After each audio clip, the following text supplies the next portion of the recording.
Shabbat Shalom. When I was in rabbinical school, the president of the rabbinical school was Rabbi Elliot Dorff, also one of the leading teachers of ethics and morals and Jewish philosophy, a lovely man.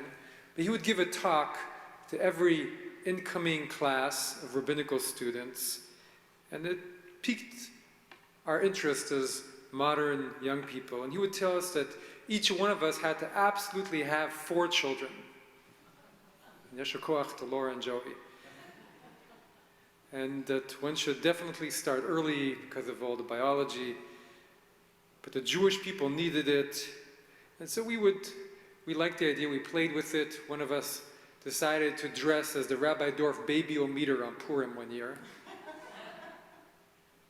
But he was also drawing on a really ancient Jewish idea, right? Peru urvu, be fruitful and multiply, which is the very first mitzvah of the whole Torah, is in our parsha.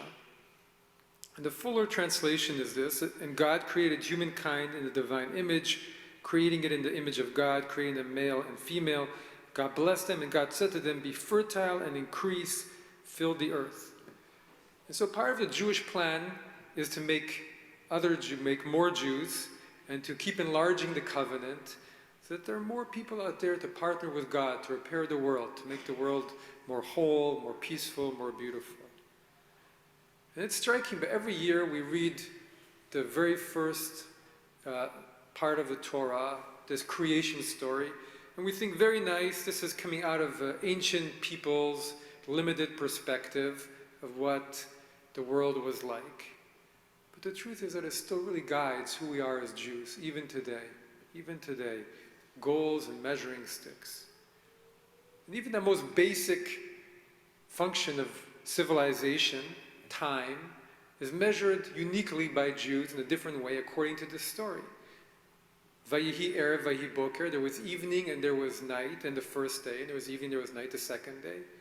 So why do all of our Jewish holidays start in the evening? Because the Jewish day starts in the evening because of those verses from the Torah. There was evening and then there was morning.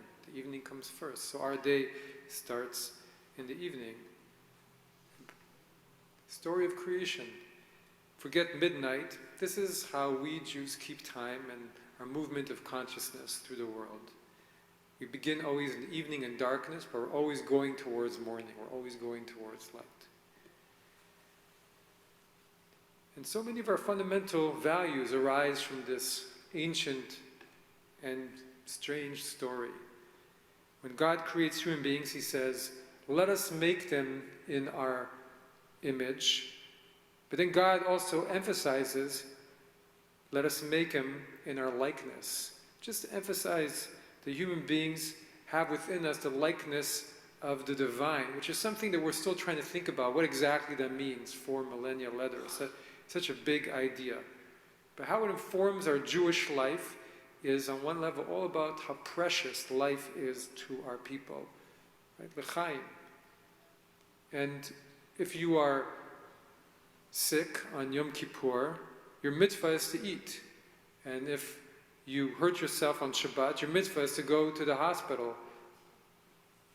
And if an enemy tells you, eat pork or die, better to eat the pork.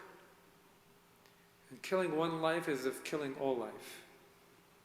And today this idea of being an image of God still guides us. This old idea still guides us, how we try to think about people who look different, who have different ideas and make different choices. And even those whom we might consider evil or enemies, we still think they are in the likeness of God. That could never be taken away. Can never be taken away. Or there's a fundamental idea that comes from this story, and that is that as human beings, there's a part of us, our soul, that doesn't quite belong in this concrete reality that we live in, right here in this world. And that part belonged in the garden.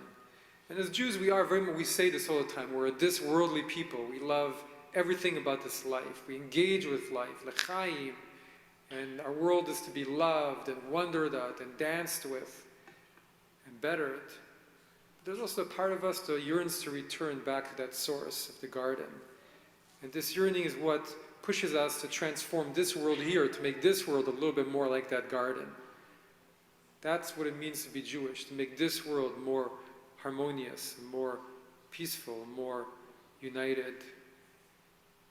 That separation that was born on that day between us and our Creator is something we try and alleviate by every blessing, every mitzvah, every act of loving kindness, every prayer is trying to remove some of that separation that was created on that day. And seasons come and seasons go, and many things happen in our lives. But there's a little corner of us that's always working to bring that vision of the lamb and the lion, place of peace in our world. So the Midrash says, looking at the story of Adam and Eve eating of the fruit, that God gave them afterwards, they realized, oh, I'm naked. And God gave them garments of skin, of leather perhaps, or some kind of animal hide. But the Midrash exclaims, well, they used to have garments of or, which is with an aleph, light, and they exchanged them for garments of skin with an ayin, or for or. And that makes part of our job is to try and get glimpses of that or with an aleph, of the light, through all of our work in this world. And to make the garden here, generation after generation, Jew after Jew, link after link, not to recreate some garden that we read about in the book, but to use our wisdom to create a beautiful place right here in this world.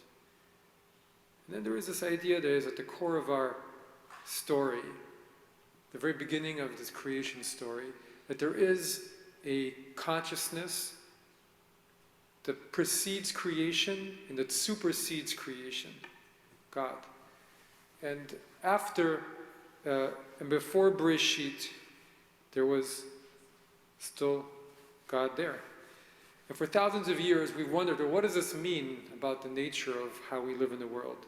And even 1,000 years ago, the Kabbalists were saying that how did that creation start? It was one tiny point, and then began to expand outwards infinitely.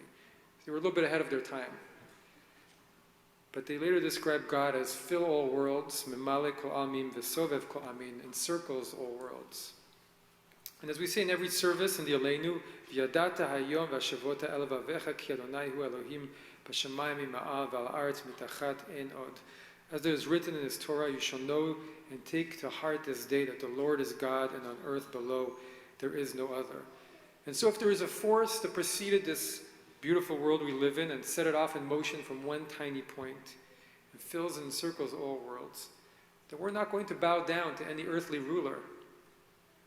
And we're going to bank on that other force that created the world. And we're not going to surrender who we are or what we are, despite all the pressures over millennia. Until Bayom Ahu Yedonai Echad U'Shmo Echad. Until that day, God will be one, His name one. And on that day, we'll know that all the little children, Jewish children, through the millennia, fulfilled their role of one little step at a time, making this world a place of harmony and peace, and restoring some of what we read about this morning. And until then, we just keep doing what we do with all of our love, wondering at the wonder of our beautiful world, cherishing every life and every precious moment of the people we love, and keep learning from our ancient primitive story how to live and where we come from. Shabbat Shalom.